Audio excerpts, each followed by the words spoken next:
Hi welcome to Somashekar Reddy's classes. ఈరోజు మన topic శీతాకాల ఒలింపిక్ క్రీడలు.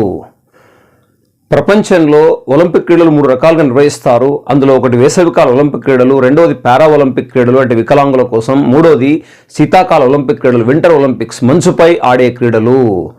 మంచు బాగా ఉండే దేశాల కోసం వాటికి ఇంపార్టెన్స్ ఇచ్చేందుకోసం మంచుపై ఆడే క్రీడలను మొట్టమొదటిసారిగా అంతర్జాతీయ ఒలింపిక్ కమిటీ 1924లో ఫ్రాన్స్లోని చమోనిక్స్లో ప్రారంభించింది.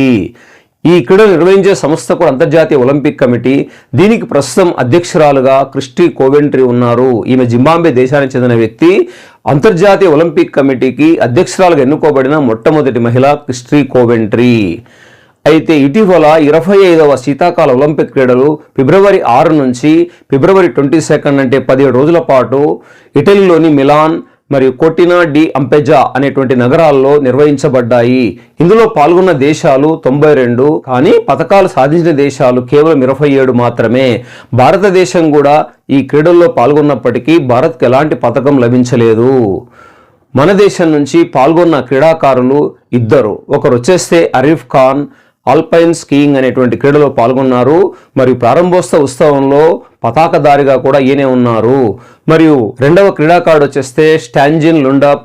ఈయన క్రాస్ కంట్రీ స్కీయింగ్ క్రీడలో పాల్గొన్నారు. ముగింపు ఉత్సవాల్లో మన దేశ పతాకధారిగా వ్యవహరించడం జరిగింది. శీతాకాల ఒలింపిక్ క్రీడల్లో ఇప్పటి వరకు అత్యధిక సార్లు పాల్గొన్న భారతీయుడు శివకేశవన్, మొత్తం 5 సార్లు పాల్గొన్నాడు. ఈయన యొక్క క్రీడ వచ్చేస్తే ల్యూస్. 25వ శీతాకాల ఒలింపిక్ క్రీడల్లో నార్వే దేశం అత్యధికంగా 41 పతకాలతో మొదటి స్థానం నిలిచింది.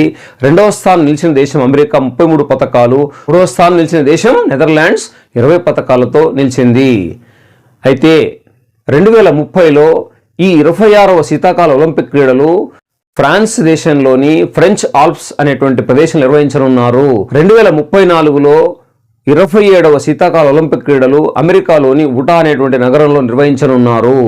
3 రకాల క్రీడలకు కూడా అంటే వేసవికాల, శీతాకాల మరియు పారాలింపిక్స్ 3 రకాల క్రీడలకు కూడా ఆతిథ్యం ఇచ్చిన ఏకైక నగరం ఈ ప్రపంచంలో బీజింగ్ మాత్రమే. చైనా రాజధాని బీజింగ్ అన్ని రకాల అంటే 3 రకాల ఒలింపిక్స్కి ఆతిథ్యం ఇచ్చింది.